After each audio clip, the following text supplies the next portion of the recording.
வணக்கம் மகளே. நம்ம ஃபாலோவர் பார்த்தீங்கன்னா மர்மர் மூவியை பற்றி ரிவ்யூ கேட்டிருந்தாப்புல. நான் மர்மர் மூவிக்கு நண்பர்கள் கூட போகிறதா ஒரு வீடியோ போட்டிருந்தேன். அந்த வீடியோ வச்சு படம் பார்த்தீங்கன்னா பேய் படம்னு சொல்கிறாங்க. ஆனால் ஒரு இடத்துல மட்டும்தான் உள்ளே இருந்தவனை பயன்படுத்தினாங்க பேயை வச்சு. எந்த இடத்துலையும் பார்த்தீங்கன்னா நம்ம படம் பார்க்க போன ஆடியன்ஸ் எந்த இடத்துலையும் பயன்படுத்தலை. அவங்க த்ரில்லிங்காக இல்லை, அவங்களுக்கு எடுக்க தெரியாமல் எடுத்துட்டாங்க. அதுக்கெல்லாம் பயப்படுவாங்க மக்கள் அப்படின்னு நினச்சிட்டாங்க. ஆனால் அதுக்காக பயப்படலை யாருமே. அப்புறம் 2 இடத்துல பார்த்தீங்கன்னா 2 பெட்டி சீன் இருக்குது. 4 பேர், 2 பொண்ணு 2 பையன் போகிறாங்க.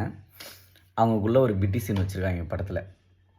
அந்த கேம்ப் போடுவாங்கள்ல, அதுக்குள்ளே மறைமுகமாக வச்சுருக்கிற மாதிரி ஒரு பெட்டி சீனும், நேரடியாக ஒரு பெட்டி சீனும். அந்தளவுக்கும் அதுவும் ஒர்த்து கிடையாது. அதை நம்பி யாரும் போக வேணாம். கதை என்னென்னா, ஒரு ஊரில் ஒரு பேய் இருக்கிறதா சொல்லி ஒரு கட்டுக்கதை இருக்குது. அந்த கட்டுக்கதை கட்டுக்கதை தான், அது பொய் அப்படிங்கிறதுக்காக காட்டுக்குள்ளே போயிட்டு உங்கள் உயிரோட திருப்பி வரலான்னு பார்க்குறாங்க. அங்கே போய் செத்து போயிடுறாங்க. அவங்கள கொஞ்சம் மர்மமான முறையில் கொன்று இருந்தால் அது மர்மர்னு வச்சுருக்கலாம். கேவலமான முறையில் கொன்று இருக்காங்க. படம் பேர் மர்மர்னு வச்சுருக்கக்கூடாது.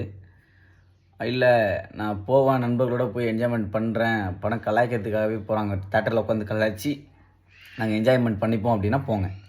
நல்ல படம். அங்கே உட்காந்து நீங்கள் கமெண்ட் பண்ணி சிரிச்சிட்ருக்கலாம். நாங்கள் அதை தான் பண்ணிகிட்ருந்தோம்.